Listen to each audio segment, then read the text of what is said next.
Yeah, I've been fortunate to work on projects like Gilmore Girls and The Good Wife and Friday Night Lights and The Resident, and each one has its own challenges and skill set. Gilmore Girls was very, very word specific. If you missed the word "the" or "a" or "me" or any of that, they would come up and let you know that.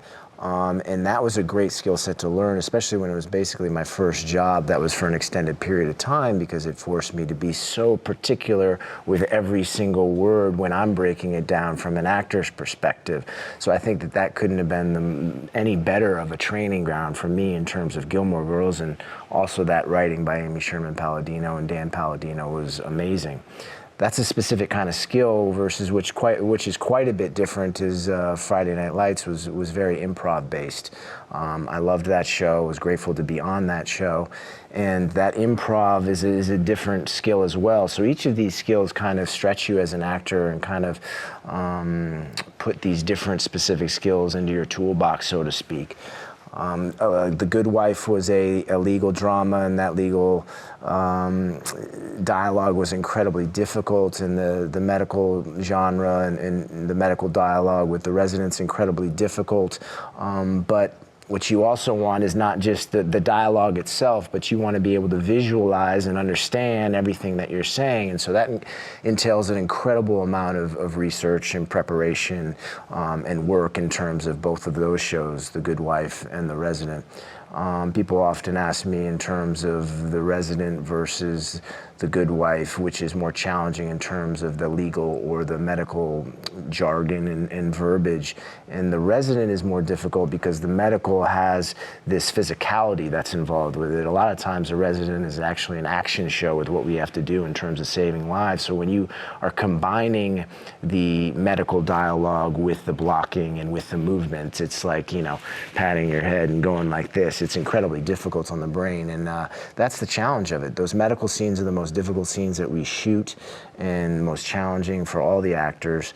And if we can pull those off and they seem like we know what the hell we're talking about and seem believable and connected, that's when you get the biggest rush, is when you overcome that obstacle as an actor to be able to pull off things that you didn't think you'd be able to pull off.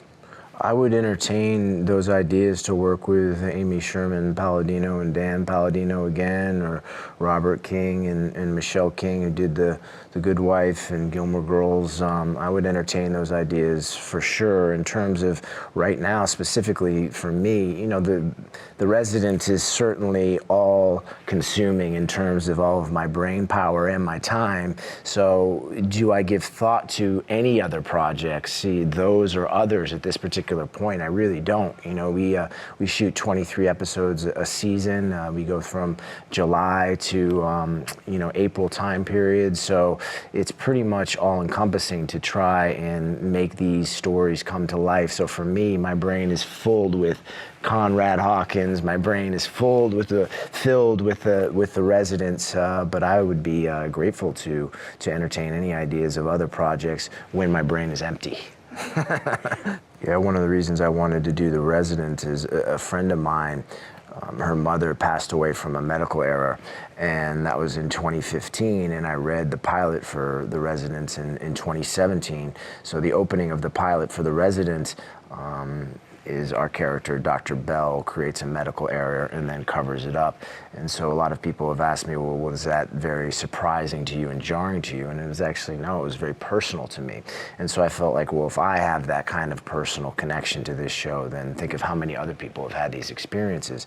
And I did love that our show and what we try to do thematically is pull back the curtain a little bit on all that's good and bad about the healthcare industry. It's a business. How does that affect patients? How does that affect doctors? How does that affect nurses? And in terms of that ecosystem of what a hospital is, I think our show is a little bit darker, a little bit edgier, and we're talking about things that are in the zeitgeist. The healthcare system is not a perfect system by any stretch of the imagination, but what it does is it interconnects us all with these stories in terms of all walks of life.